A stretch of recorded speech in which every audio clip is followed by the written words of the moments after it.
What is going on, guys? Welcome to your 23rd Java game development tutorial, and in this tutorial we're going to be talking about sprites. And I'm not talking about the soda pop, I'm talking about a moving animation.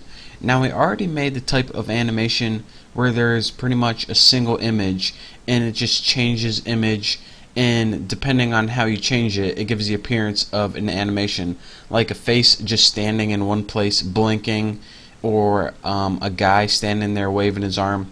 But what if we wanted to have like a ball on a screen and have it move around the screen?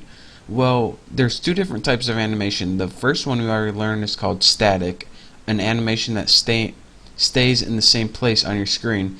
And what we're going to be building, a sprite, is a dynamic animation, or in other words, an image that moves around your screen, like Pong, like the ball in Pong.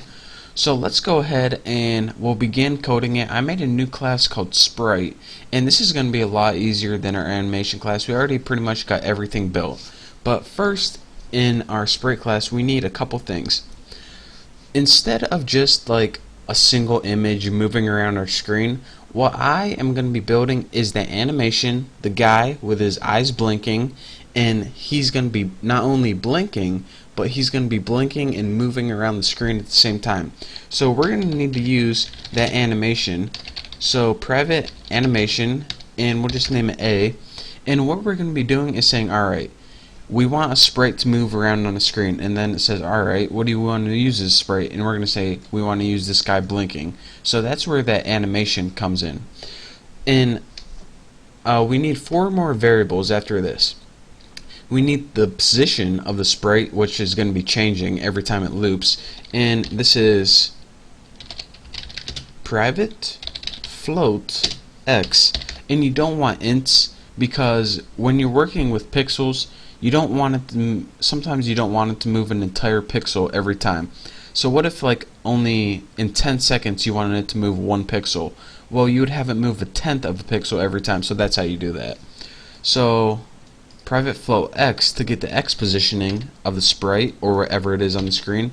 Private float y to get the y positioning. And you need 2 more, which is the velocity of x and the velocity of y. So this x and y's positioning, you should know how many pixels over, how many pixels down. The velocity is the speed, pretty much. Velocity is actually distance over time, I believe. But what we need to tell it not only where to go, but how fast to move. And the velocity of x is how fast left and right should I be moving, and how fast up and down should I be moving. And well, you'll see once we start programming those, but that's what these variables mean. So the first thing that we need is a constructor. So let's just go ahead and type constructor right there. Did I spell it wrong? Good enough. And then go ahead, public, I named my class Sprite, just like that. And as a parameter, it's going to take that animation object. In other words, as your parameter, tell what animation do you want to use. Animation A. And what you need to do is set this.a equal to A. And what this means is whatever object you're referring to, its A is equal to A. So this is from whatever object is calling it, which we don't really know right now, but it's going to set its A right here equal to whatever object we passed it in. And that's, well, you should know how to use the this keyword by now, but that's how you do it. It takes this whatever object and sets it equal to the object we passed in. Easy enough. So let's go ahead, and after this, what we want to do is we need every time this method gets called update, it's going to move the position of the sprite, because that's what sprites are all about. It's not just a single object, or excuse me, a single image that chills in your one place on your screen the whole time. It's an image that moves around your screen. So in order for your image to move around, you need to change the positioning of it. So in order to do that, let's go ahead and put change position, and make sure you spell that like that.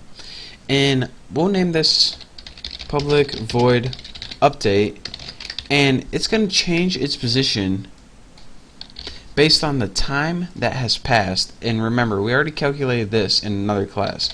So long time passed. And how can we calculate the position based on time passed? Well, first let's do the x positioning. X, the positioning, is equal to the speed of x times time passed. So although this may be confusing, let me try to explain it to you guys. Now remember, velocity is pretty much, I know it's a little bit different, but it's pretty much the same thing as speed.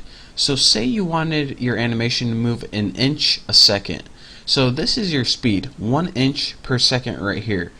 And if the time that passed, we passed it in 1 second, then it says, alright, add 1 inch to x.